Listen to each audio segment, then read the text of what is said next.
хаан дүүргээс эхлээд нийслэлийн иргэдийн төлөөлөгчдийн уулын тэргүүлэгчд маань дэмжиж жижиг дунд үйлдвэрлэл үйлчлэгээ эрхлэгчдийн уулзалт зөвлөгөөнийг дүүрэг болгон дээр нь хийж байгаа. За өнөөдрийн уулзалт зөвлөгөө нь зөвхөн хаан дүүрэг биш, налаах дүүргийн жижиг дунд үйлдвэрлэл үйлчлэгээ эрхлэгчдийн төлөөлөл маань бас орсон байж байгаа.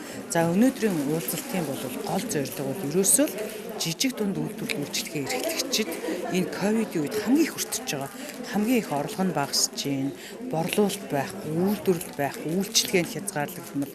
За ингээ амжиргаагаа задгуулахад түүний ард ажил хийж хөдөлмөр эрхэлжсэн хүмүүс тасалдсан учраас бид хүмүүсийг нийслэл бодлогоор яаж дэмжих, нийслэлийн иргэдийн төлөөлөгчдийн хурал засаг дарга яаж дэмжих гэдэг талаар жижиг дунд үйлдвэрлэл үйлчлэгээ эрхлэгч эмэгтэйчүүдийн саналыг сонсох ийм зорилготой оролцсон төлөөлөгчд маань саналаа хийж маш өндөр сэтгэлтэй байна. Тэгээд ер нь бол эмэгтэйч нийслэлийн иргэдийн төлөөлөгчдийн хурлын дэргэд 45 төлөөлөгчийн үндсэндээ бол 8 эмэгтэй. За бид бол нийслэл Улаанбаатар хотынхоо хөгжилд эмэгтэйчүүдийн оролцоогоо илүү нэмэгдүүлэх.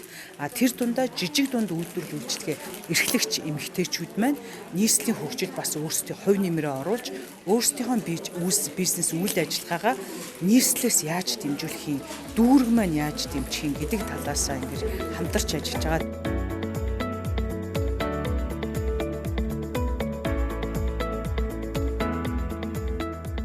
Өнөөдөр үүсээд байгаа хүндрэлтэй нөхцөл байдал юу вэ? Ковидын нөлөөллийг хэрхэн даван туулж байна? Цаашид яаж төгтөөгөө хамтарч ажиллах боломж байна? За төр хувийн хвшлийн түншлэлийг хэрхэн хэрэгжүүлэх вэ?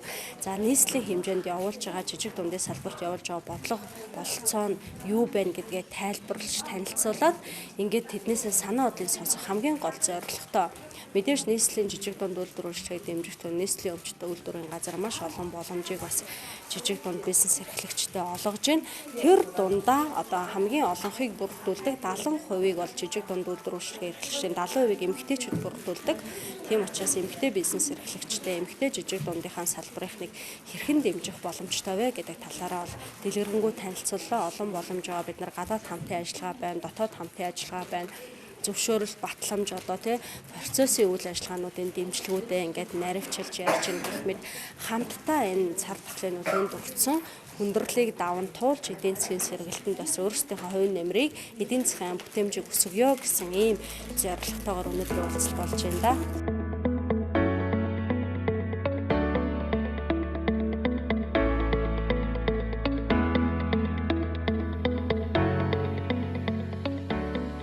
Сүүлийн 10 жил жижиг дунд бизнес эрхэлж үйлдвэрлэлээ явуулж байна. Манай сайхан Монгол дэлгээс салонтой.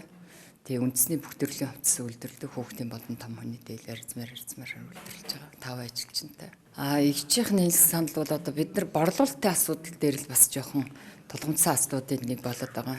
Тэгээ бүтээгдэхүүнүүд бол бид нар маш олон тоогоор үйлдвэрлээд байгаа. Манайх чинь жижиг зах зээлтэй болохоор борлуулалтыг бас дэмжиж өгвөл зүгээр нэгдүгээр, хоёрдугаарт ер нь үйлдвэрлэл эрхлэгчид бол хоорондоо танилцж хоршоод кластер хэлбэрээр үйл ажиллагаагаа явуулж бол илүү хүрдэн төрнө гэж бод. Жижиг ахуйн хэмжээнд хурж ирэхээр тийм тоног төхөөрөмж судлах тийм асуудал бас байж болох уу та гэд маань нэгдсэн журмаар сургалт явуулаад.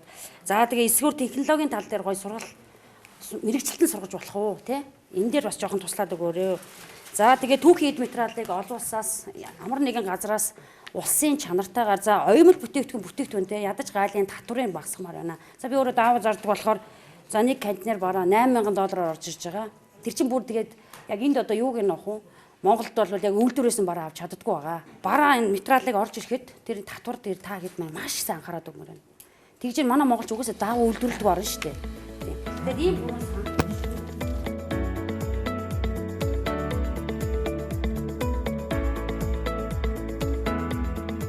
өрхөөсөө ихсүүлээ жоохон үйлдвэрлэгч өөрсдөөс хэмнэлт гаргамаар дээрээс нэг ийм жижигхэн ядчил бандаж оймсыг импортоор авмааргүй байна. Тэн дээр энэ дээр материал дээр нэг жоохон анхаарал тавьж өгөөч л гэж хүсмээр байна. Одоо би гутал хийлээ. Дотоодын үйлдвэрлэл дэмжигдэх. Би дотоодын үйлдвэрлэгч хэрнээ. За арьс ширэн боловсруулалт бол Монгол Улсын хэмжээнд явж байгаа том салбар. Тэрийг бол мэдж байгаа. Дотоодын цэвэр нэхийг бол бид нар тархины хинээс авч хийдэг. Гаднах арьсыг бол би манай үйлдвэрлэл бол хажуудаа 50 жил битээ өмнөө брэнд гээд пэйж хуудасаар зарагддаг. Интернет гэж нэг сайхан юмар аягүй сайхан заврагдж борлогдож байгаа. Яг ачааллын үед бид нараас сайхан ачааллаа дийлэхгүй байдаг. Ачааллын бус хавар зуны улирал бод бид нар дэмжлэг хэрэгтэй байдаг.